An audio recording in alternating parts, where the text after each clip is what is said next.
Well, I asked for it, and boy, did I get it. On the last show, I asked you, especially those of you who voted for Trump and against Biden, to tell me what you think Biden can do to help heal the nation, what Biden can do to convince you that he really means it when he says he wants to bring us together. And boy, did I get your responses. I would say the vast majority of them basically said there's nothing we can do. We're so divided. Some of you said, let's end the impeachment because that will further divide the country. And, of course, breaking news this morning is that Speaker of the House, Pelosi, has now announced that she will rush the trial in the Senate by sending the article of impeachment over on Monday, which by law requires that the Senate begin its trial on a Tuesday, giving the president no real opportunity to prepare a defense. I know that he is trying to assemble a legal team. I'm not going to be part of the legal team this time, though I strongly believe that it's unconstitutional to try a former president in front of the United States Senate. But there's a lot of business to be done before a trial, in addition to preparation and deciding who the legal team would be and having the people from the House prepare their presentation, which I guess they've been doing. The first question is who presides over the trial. The Constitution is very clear. When the president is tried, the Chief Justice must preside. Now, is this a trial of the president? He was impeached while he was president, but he's being tried while he's Citizen Trump.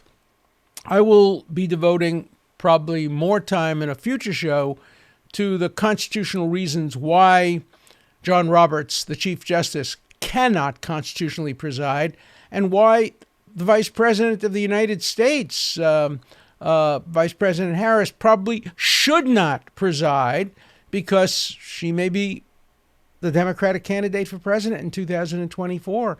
And would it be proper for her to preside over a trial which might determine who runs against her?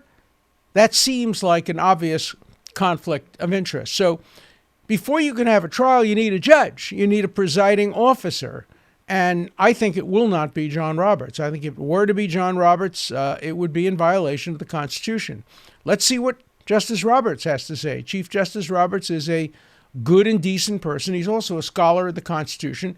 He's also written about impeachment, and he also presided. And he was a very good presiding officer at the last trial. I know. I was there. He was the one who asked me the questions. He was the one who introduced me. So I saw him in person presiding and doing an excellent job. I think everybody admired his objectivity, his neutrality.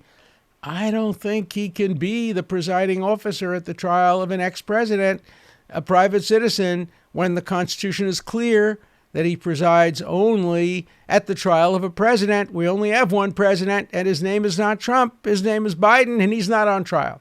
So, flash forward, we'll be discussing that issue, obviously, probably on Monday, because that's when the articles of impeachment will be transmitted. Maybe we'll have an answer by then. Maybe the Senate has already been in touch with the Chief Justice. I don't know that. And maybe the Chief Justice has given them an answer. But now I want to get back to what the theme of this show will be. Is there any possibility of really uniting our country? Is there anything that President Biden can do to assure the people who voted against him and voted for Trump, some 70, where I'm not going to give you the number because everybody's going to dispute the actual number, but the millions, tens of millions of people who voted against him and voted for Trump, how to assure them that President Biden is really going to be the president for all Americans, and that he's going to try to unite the country, and he's going to try to avoid divisiveness. And there are many, many things I think he can do. I'm drafting a letter to him in which I lay out what I think he can do and how I might be able to be helpful. In any event, that is for another time and another day. Now we're going to turn first to our callers and viewers who have recorded questions or comments. I asked you to keep it to a minute, and I'll try to be brief in my responses so we can get to as many of your comments. Hopefully some constructive, many probably won't be so constructive, but we have to take into account everybody's point of view if we're going to reunite our country. So let's turn to our first comment. Hello, Professor. I'm submitting my homework for today, and I also have a question. I think that for President Biden to unite the country, he would have to use his influence to stop the impeachment effort, avoid making big categorical changes to our government, for example, in D.C. as a state, and try to keep the good things that came out of the Trump administration, for instance, the Abraham Accords. In short, he should listen to your advice, perhaps. I'd also like to ask you what you think President Trump could have done to unite the country better during the past 4 years. Thanks a lot. Hey, your homework gets an A+. Great constructive suggestions. Of course, I agree with you that President Trump should move forward on the Abraham Accords, should build on the positive policies of the Trump administration, and should end this impeachment fiasco, which will further divide the country. So far, what President Biden has said is, I'm going to leave it to Congress. I'm not going to get involved, but I think he can do more. I think it would really serve the interests of the country were he to say, I want to move forward. I want to do what happened with Richard Nixon. I don't want to have recriminations. He can quote Lincoln with malice toward none and charity to all. I think that would be the most important thing that he could do. And I think the most important thing that Pelosi and Schumer could do would be to pull back on the impeachment. I think the impeachment trial will so divide the country that it will create a rift that will be much, much harder to repair. But look, President Biden doesn't want to start his term by having a fight with Schumer and Pelosi. And so I suspect we're going to see the trial move forward, unconstitutional in my view. We'll see whether the Chief Justice presides. But what a great answer. And I agree with you completely. And I will certainly try to get the content of that answer to President Biden. Good evening. My name is David Jackson. I'm calling from California. I am just amazed that anybody would think that Joe Biden can do something to restore the unity of the country when he has been elected falsely. What he could do, maybe, but I don't think he will, is admit his election was fraudulent, confess to his life of crime, and resign, and find a way to keep Kamala Harris from becoming president. It's really a shocking situation that we've come into. Black days are here. I see no way for it to get any better as long as that man is pretending to be president when his election is completely illegitimate. Sad, but true. Look, I'm not going to grade you because I disagree fundamentally with everything you've said. I think the election was fair.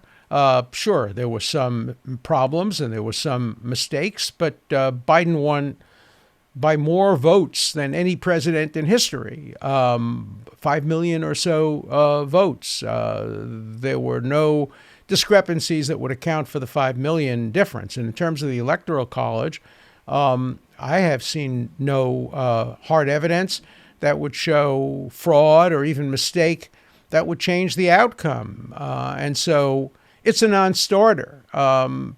If you believe the president won the election legitimately, as I do, obviously Biden's not going to resign, and he's not going to try to prevent Kamala Harris from becoming the president. She becomes the president if he resigns. I am very opposed to disbarring lawyers who disagree with me.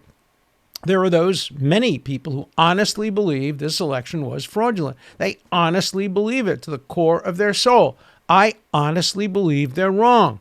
But that doesn't mean that I have the right to disbar you or downgrade you. I'm not going to grade you because I'm biased. I have my own point of view on this. But the idea that we're going to undo the election is just not going to happen. Let historians study. I still think that the appointment of a VIP, a voter integrity panel, even now for this election, now that we have a new president and it's over, let there be a voter integrity panel. Let them look into the claims of fraud. Let it consist of objective, neutral people, presidents of universities, former justices, judges, so that we don't have to decide whether we believe CNN or Fox. We can look at the expert. Let's get a Dr. Fauci of elections on board and see what really happened. And I'm confident it would show that the election was generally fair. There were problems, generally fair. There were states that acted unconstitutionally, Pennsylvania, and perhaps some others, but not enough to change the outcome of the election. So if we can get a scientific panel to resolve these issues, maybe even you will agree that the election was fair. And if the scientific panel concludes that the election was unfair, hey, then you have a real grievance and a real gripe, and you can use that to determine how you handle the 2024 election. But President Biden and Vice President Harris will be our president and vice president, with all health considerations taken into account, for the next 4 years. And let's all hope for the success of this administration, whether you voted for it or not. The success of administration determines the success of America, and we all want to see America successful. So appreciate your call, disagree with it, but would never put you down or downgrade you because I have a disagreement with your empirical assessment of what went on in November of this year. My call today is in response to your question about what Biden can do to bring unity to our country. I voted for Biden, and I'm a Biden supporter. However, I worry that he's going to get swept away by the tide of identity politics. A week or so ago, he gave a speech where he said he was going to prioritize Black, Latino, Asian, Native American, and women-owned businesses in respect to COVID relief. I'm not sure why he felt the need to use race or gender as a proxy for being disadvantaged. Why not just say he's going to give help to the people who need it most? Anyways, thanks again for all that you do. All right, bye. I appreciate that. That's a great answer. Another A+. It's terrible because I should have blind grading, but I don't have blind grading. And so I hear your points of view and your analysis, and it influences my grades. Probably shouldn't be happening, but I completely agree with you. I do think that priority should be given to those who have suffered most, those who have lost businesses, those who have made the most sacrifices. We can have a series of criteria. Maybe the criteria would disproportionately help people of color or minorities, and that would be okay, as long as the criteria are fair and don't reflect identity politics. I'm also concerned that there are elements within the Democratic Party that see identity politics as part of democracy and fairness. I do not. I think identity politics undercuts meritocracy or it undercuts equality. And I would like to see us set out objective criteria for COVID relief, and those objective criteria should not be based on race, gender, or other aspects of identity politics, but rather on relevant factors such as the degree of suffering, the economic loss, the sacrifices, where you are in terms of your business, the needs of the community. All of those are relevant factors. I think identity politics should not be playing a role. Professor Dershowitz, hello. Thanks for the opportunity to pass along a positive, unifying suggestion to President Biden. During the campaign, Joe Biden explained to the public why he began his journey to the presidency. It was in the aftermath of the Charlottesville tragedy when President Trump said there were, quote, very fine people on both sides. And Joe Biden publicly stated as part of his campaign that President Trump was describing neo-Nazis and Klansmen as very fine people. Almost everyone in America saw Joe Biden say this, but a significant number of Americans also know that he omitted the rest of President Trump's remarks, including, quote, "I'm not talking about the neo-Nazis and the white nationalists because they should be condemned totally," unquote. As a result of Joe Biden's statement, there are two very large groups of people in this country. One large group only heard what Joe Biden said. They probably believe that Trump and Trump's voters supported neo-Nazis and white nationalists. The other large group knows that Joe Biden omitted Trump's remarks condemning neo-Nazis and white nationalists. They probably believe that Joe Biden intentionally omitted Trump's anti-Nazi remarks so as to falsely paint Trump, and by extension his voters, as pro-Nazi. So my request, I ask that President Biden issue a clarifying statement. I believe this will go a long way towards reconciling millions of people on opposite sides of the political divide. One large group will learn that Trump condemned neo-Nazis and white nationalists. The other large group will see that President Biden has corrected the record. Thank you for this opportunity. Well, that really is an A-plus answer. It's fantastic. And I agree with you 100%.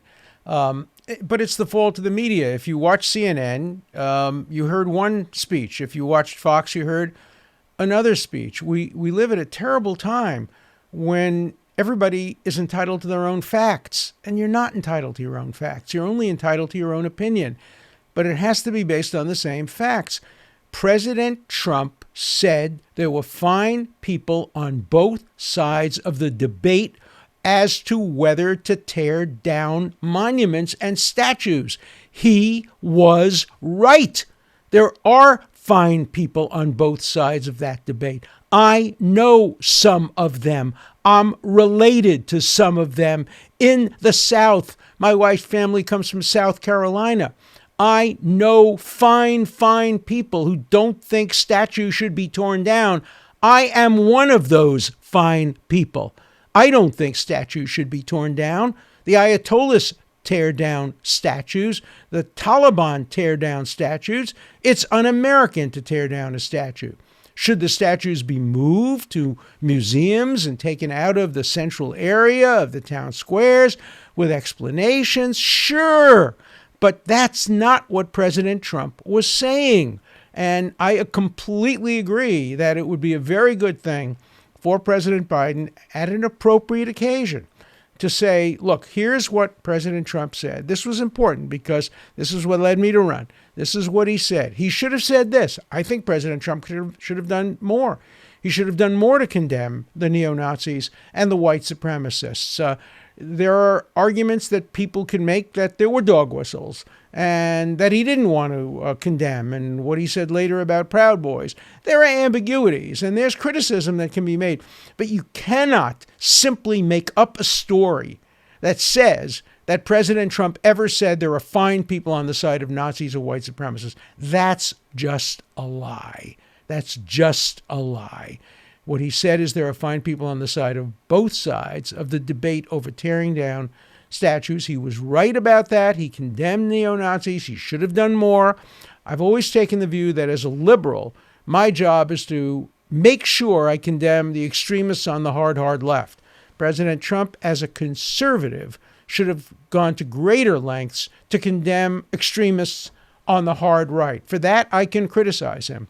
But I agree with you. I think it would be a uniting factor to help clarify.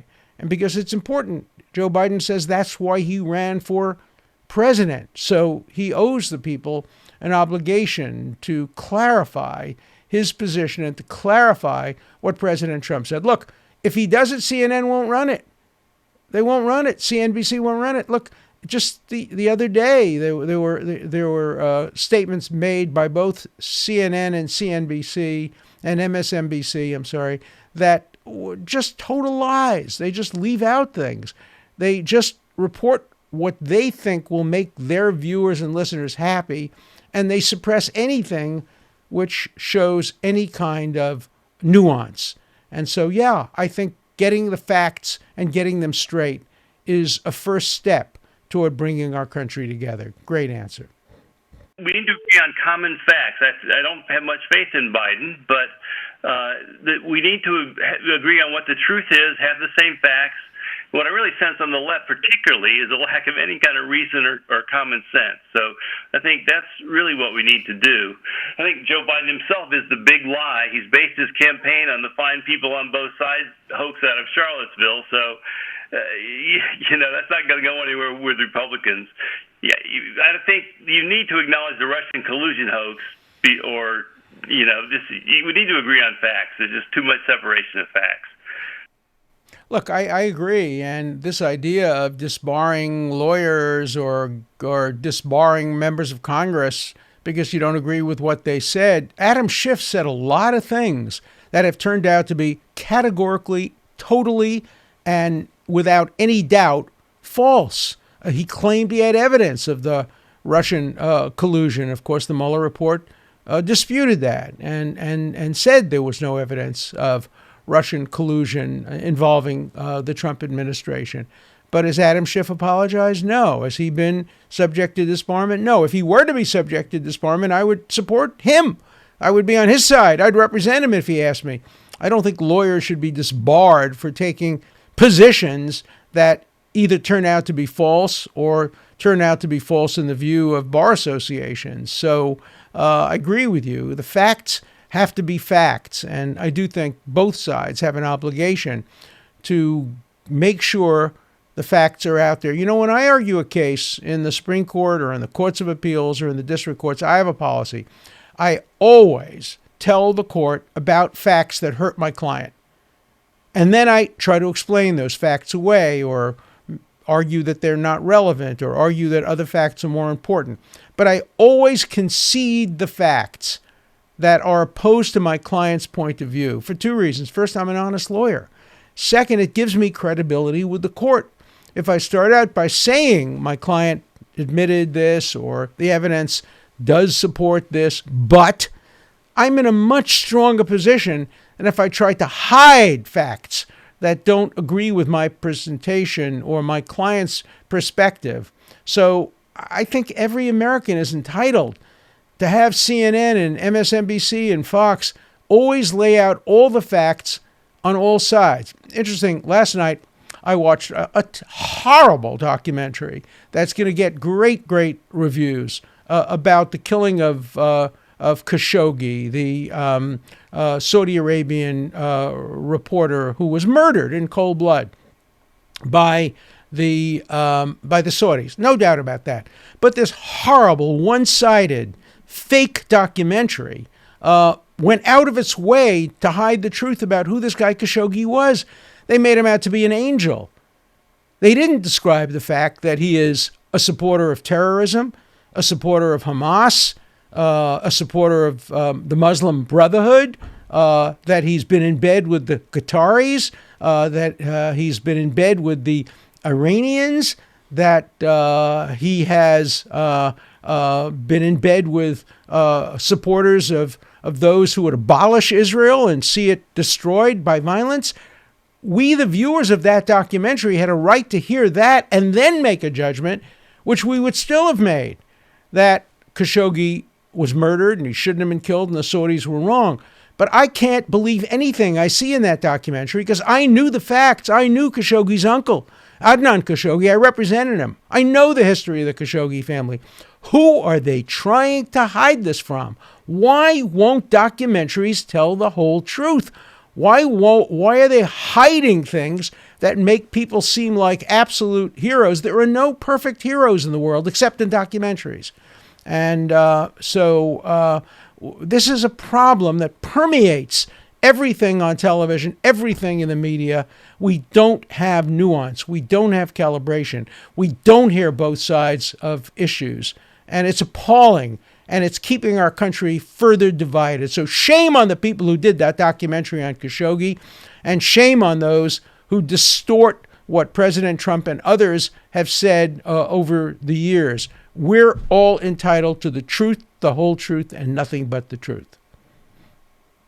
I was calling about the question you had about how President Biden could actually mend the gap and gain unity within the two parties, bridge the gap, if you will. And I think that he could make a sincere call out of the violence on the left for what it is, and that it even happened at his inauguration, at the same, after his inauguration even, and extend that as an olive branch to the Republican Party and the Trump supporters and say, look, this does not represent all of us, as the Capitol rioters did not represent all of you. And I feel that would be a more positive message for him to convey in order to heal the wounds, the deep divisions that are within the parties right now. Mm-hmm. I completely agree. That's a great answer.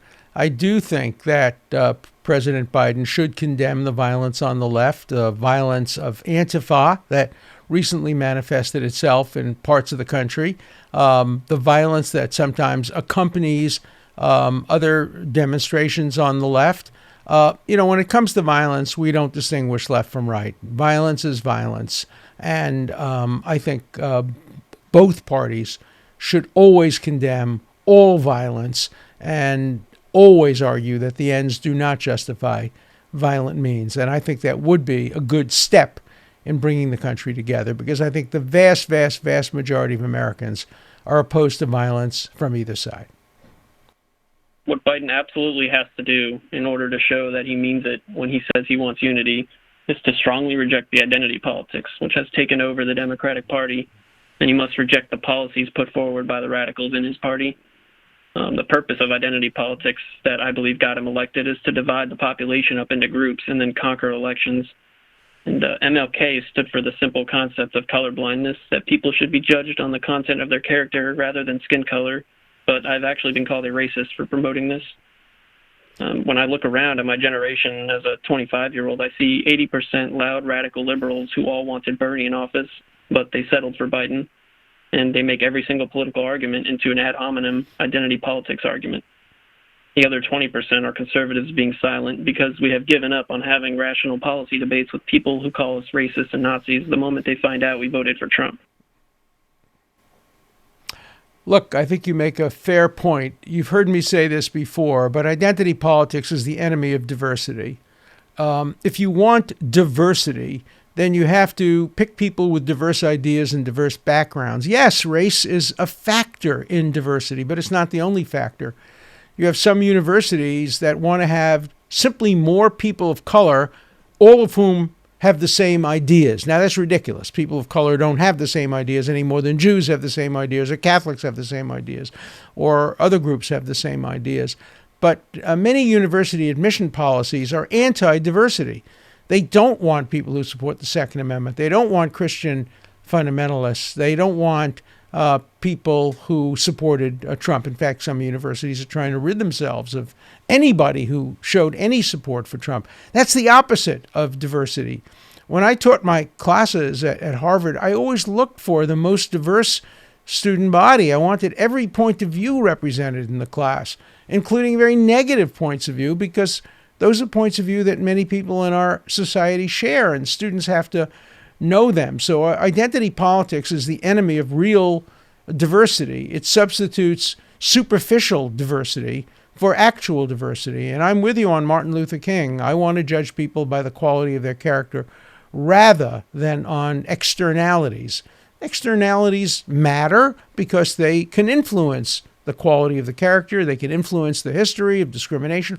All of those are factors, but in the end, we want the most diverse groups in settings where diversity really matters. And diversity is a question of the mind, the soul, the heart, the experience, not just the skin color or not just the language. spoken or not just what other identity politics factors are. So I think if we dig deeper into the concept of diversity, we can come to a wider agreement as to how to accomplish it without accepting the superficial arguments of the extreme hard left. Remember, the hard left doesn't want diversity. They use diversity as an excuse simply to get more of them. More of them. Diversity for me, but not for thee. And that has to stop. If we want true diversity, it has to go beyond superficial identity politics. Hi, Alan. This is Keenan from Colorado. Try number 2. So for your homework assignment, here's what Biden could say today that would cause me to support him. Trump supporters are not bigoted, nor are they violent. They are working-class voters who feel cheated by the system. If we don't acknowledge their grievances, I do not believe I will have a second term. Regardless of if America was ever great or not, we must make America great today. And so that's basically it. And here's my challenge to you. What are 3 things that Biden could do that you think are most likely to happen that would cause you to no longer support him? You know, as they say, a claim must be falsifiable to be useful. Thanks, Alan, and love the show. Great, and it's a good challenge. What would make me not support Biden is if he abandoned Israel and failed to show support. I don't mean he has to accept all of Israel's policies. You can be critical of Israel's policies just as I'm critical of both Israel's and America's policies in many regards. But abandoning Israel would be a red line for me. I think if he were to give in to the squad and move the Democratic Party so far to the left that the AOCs and the Ilhan Omars and the others would have a dominant role in the Democratic Party, that would end my support for him. And if he demonized, which he hasn't done and which he'll never do, demonize those who are opposed to him. I don't think he'll do any of those things. And so I think I will continue to support our president. I think patriots generally should give the benefit of the doubt to our incumbent president, whether you voted for him or against him, because he is now in charge of our country and the future of our country. And, you know, to use Joe Biden's homey phrase, give him a break. Give him a break. Just listen. Don't knee-jerk oppose him. But there are things that if he went over a line, I could not support him. Remember, I threatened to quit the Democratic Party if they had elected as the head of the Democratic Party somebody with a long history of supporting the Reverend Farrakhan and anti-Semitism and other forms of bigotry. They didn't do it, so I stayed within the Democratic Party, and I intend to do that as long as I can have any influence on marginalizing the extreme left of the Democratic Party. So, again, another great answer to my challenge. Boy, you guys are really doing your homework.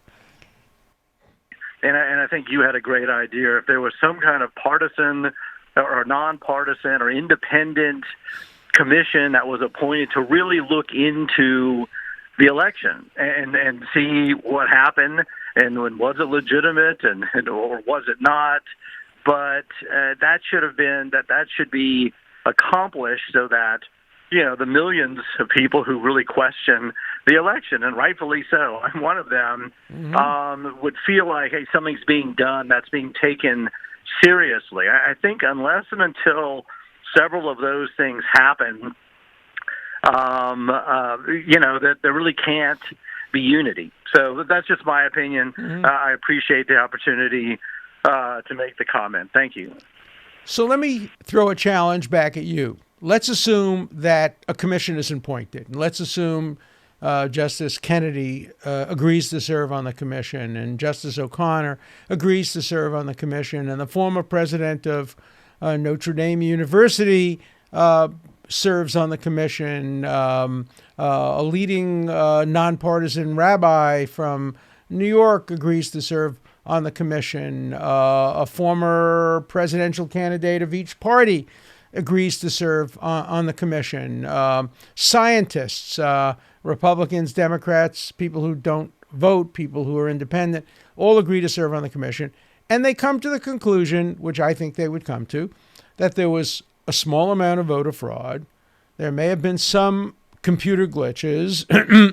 There were ballots that were probably not counted. There were probably ballots that were improperly counted. There were some delays in accepting votes that were unconstitutional because they weren't authorized by the legislature. But in the end, President Biden was legitimately elected because if you put all of those things together, they don't account for the margin of victory in any state, or certainly in enough states to shift the electoral college vote. Hypothetically, assume that this VIP commission or some other commission comes up with that kind of nuanced resolution. How many of the people who now strongly believe that the election was fraudulent and fixed and stolen would change their views based on that? I would hope a lot. I would hope if they saw the evidence laid out, if they saw that the machines were inspected, if they had scientists looking into all the allegations of fraud and technologists and others, they would come around to saying, there were some problems, yeah, but they didn't affect the outcome of the election, and President Biden is the legitimate president of the United States. But I wonder how many would still reject that. And that tells us that we have a problem on both sides, not just on one side. And so I favor the establishment of such a commission, even though I know it won't be 100% effective in changing people's attitudes. I was replying to the question of what can Joe Biden do to convince people that he means to unite.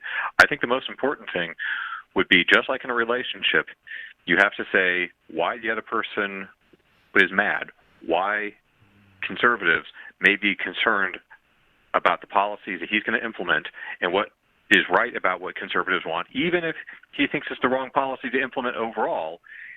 When you give credit to the other side's values and what's important to them and say, neither side is right, neither side is wrong, but on balance, we need to go with my plan versus your plan, I think that would do a lot to convince conservatives that they are being heard, even if ultimately we are making choices that don't go in their direction.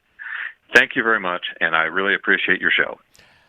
I appreciate your answer, and I think it gives me another idea. I think President Biden should probably appoint at least one or two people to the White House staff, to other positions of authority, who are conservatives and who voted against him and who voted for Trump, maybe even some who supported Trump strongly, to try to bring them into the tent, to try to show that the president's prepared to listen to conservative voices and pro-Trump voices, even in the White House itself, even people close to him. Now, he's not going to appoint them to be chief of staff. We know the chief of staff is a liberal Democrat, and he's not going to appoint them to the highest positions in the cabinet. He's already made most of those choices, but there are a lot of staff positions in the White House, and having somebody whose outreach to conservatives and who brings to him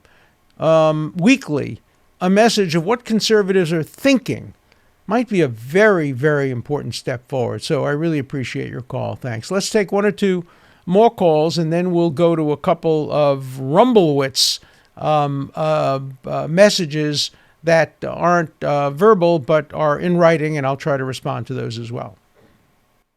Hi, Professor Dershowitz. My name is Zachary from New Jersey, and I'm answering your challenge about what Mr. Unity Joe can do to show unity. It's very simple, and I think a lot of people will say the same thing. Call up Pelosi and Schumer and tell them to knock it off with the impeachment. It's very simple.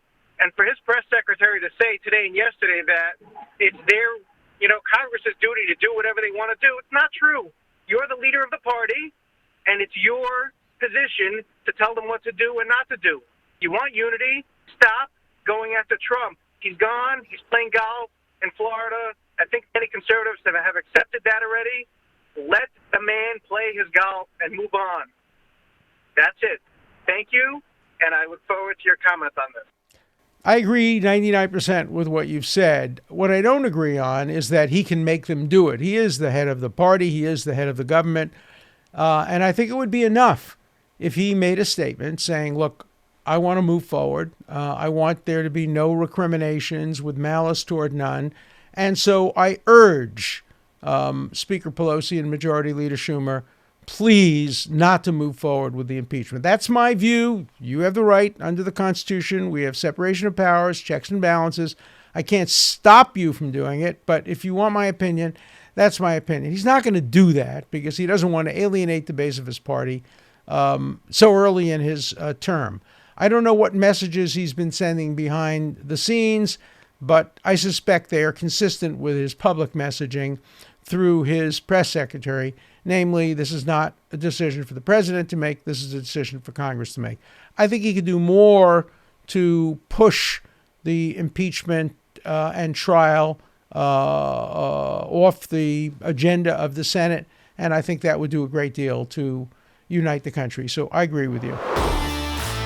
Now we're going to turn to 3 Rumblewitz answers from viewers and listeners to the Dershow on Rumble. We'll start with Jay Gribble. I'm not exactly a Trump supporter, but I think a good start would have been speaking out against the impeachment. That would have been both politically savvy and a legitimate step in moving toward unity. What I'd personally like to see is embracing concerns on voter irregularities and pushing for legislation to make elections more secure and more trustworthy. I would also like to see him advocate for free speech and stand up to the big tech censorship. I agree completely with that, 100%. I do think that President Biden should take a stand on free speech. In fact, the only criticism I had of his inaugural address, which I thought was otherwise excellent, was when he said we should be listening to each other. All that was good. He should have said, and the big tech companies shouldn't be cutting off people and stopping viewers and listeners from hearing diverse points of view. I think that would have been a good thing. I also think that stopping the impeachment trial, which is unlikely to be stopped now that Nancy Pelosi has indicated she's going to send the article of impeachment to the Senate on Monday, I think that would have been a good thing, but I don't think we're going to get that. Okay, so our next comment is not a question. It's a pretty strident comment from Joseph is, good doesn't unite with evil. It defeats it. Well, a statement like that you can hear from both sides. You can hear the Democrats saying the same thing. We're not going to unite because they think they're good and they think the Republicans are evil. You know, good and evil are matters of degree. Most Americans are goodish. Some Americans are evilish. A small number of people are really evil, and nobody is perfectly good. Nobody is perfectly good. Goodish is the best we're going to get. And I think we have to recognize that this attitude of there is good and there is evil, that's what the left is saying too. That's why we don't need free speech. We know we're right. We have truth, capital T, on our side. Everything they say is false. That's not the way to unity, and it's not the best way to get to truth. The best way to get to truth is to be open.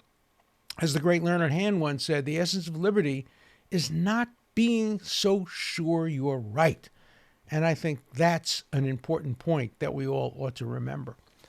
The final Rumblewitz question for today comes from Landon. Easy, he says. All Biden has to do is to show that he legitimately won, and everyone will be fine with it. But ignoring and suppressing the idea of voter fraud only makes us all suspicious. Yeah, that's why we need a commission.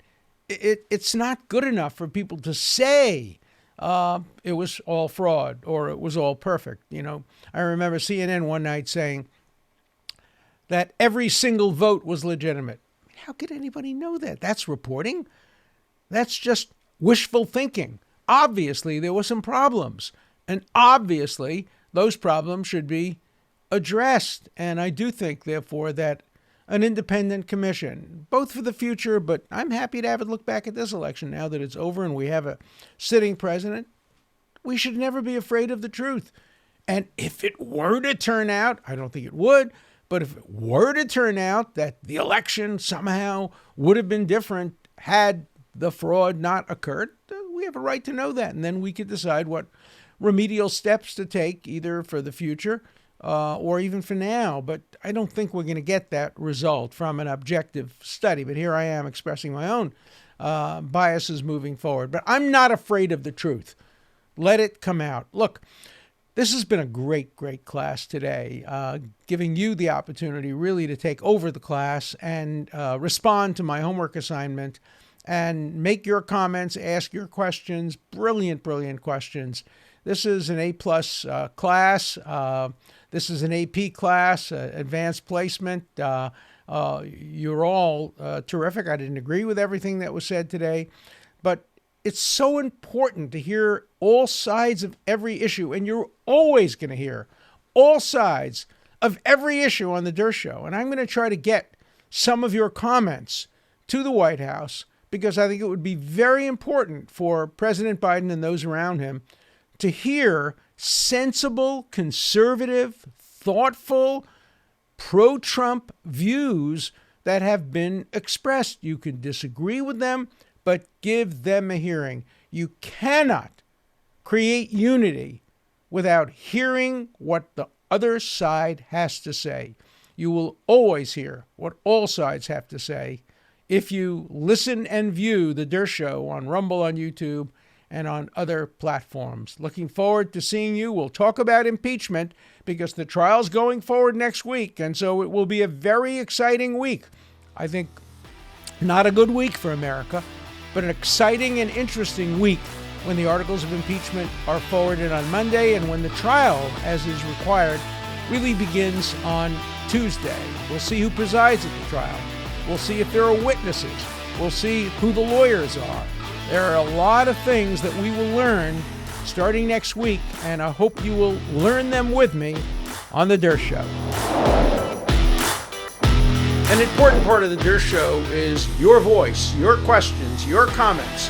Please call 24/7. The number is 216-710-0050. Keep your comments short and to the point. Again, the number for you to call 24/7 is 216-710-0050. Hard questions, criticisms, everything's fine. Just keep your questions short, and I'll answer them all on The Dershow.